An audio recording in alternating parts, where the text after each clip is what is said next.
Audio Jungle.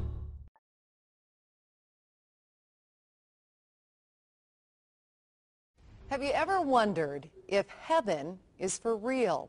Well, after a brush with death, a young boy may have the answers millions of us are looking for. Was his vision real or something he dreamed? Well, you can decide for yourself.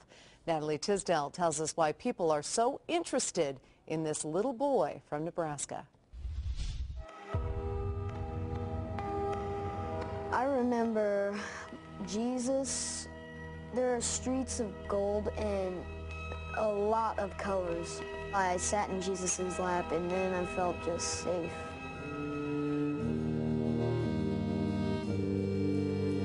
It sounded like a story dreamed up by a little boy, but to understand what Colton Burpo said, you have to hear what he did.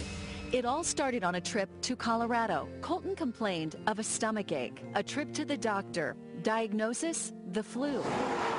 Back home to Nebraska, another doctor, still no improvement. Colton went downhill fast. As parents, we felt sick.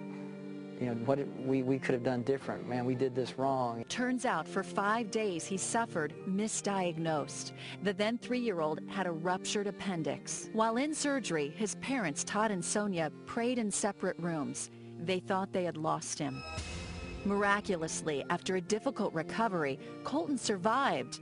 But his story is far from over. There were things Colton did and things he said after the surgery that were out of the ordinary. But until a drive past the hospital 4 months after his surgery, none of it made sense.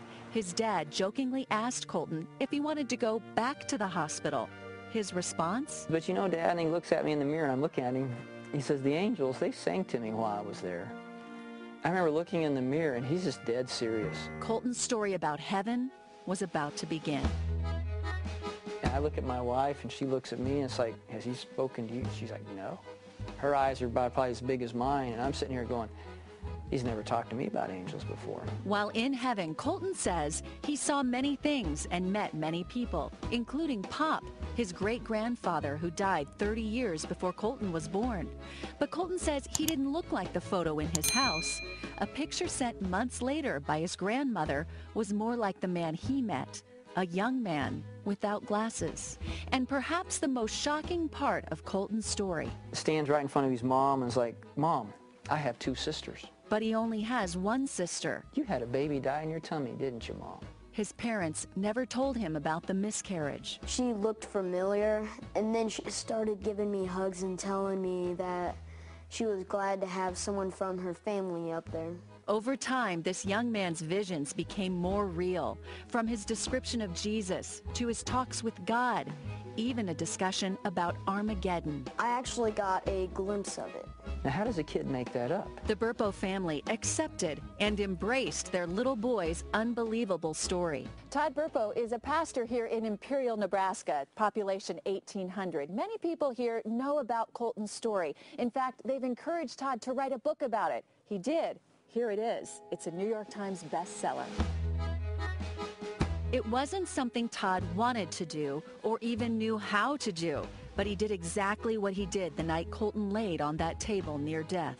He prayed. God, if this is really you, I kind of laid my fleece out and I said, you know, I don't know how to publish a book, but if you really want me to do this, you're going to have the publishing industry find me. And it wasn't long before that actually happened. So far, 500,000 books have been printed. Bookstores across the country are trying to get more copies. They're on ebook readers, audio tape. There's even talk of a movie. It's a lot for this small-town family. We never imagined it to go where it is. There's a peace I've come to know. As for Colton, he's a pretty straightforward 11-year-old. He likes music, he wrestles, and he prays to the God he describes as God. He's the biggest one in heaven. He can hold the earth in his hands. I don't know why God picked us. We're just normal people, but God did a remarkable miracle for us. Natalie Tisdale, Fox 31 News. Wow. So, what do you think? You know what? I think that little kids can't make up some things. I'll tell you what. I believe it for one reason. This is the latest in a long line of stories I've heard, starting with my own mother, who had a near-death experience. Yeah, absolutely. And said to me when I was a little kid basically the same thing. And I've heard many stories like that. It's Who amazing. are we to say it's... No, absolutely. And I want to hear more from the little boy. That's a fascinating story. To get the book. That is a great story. Great story.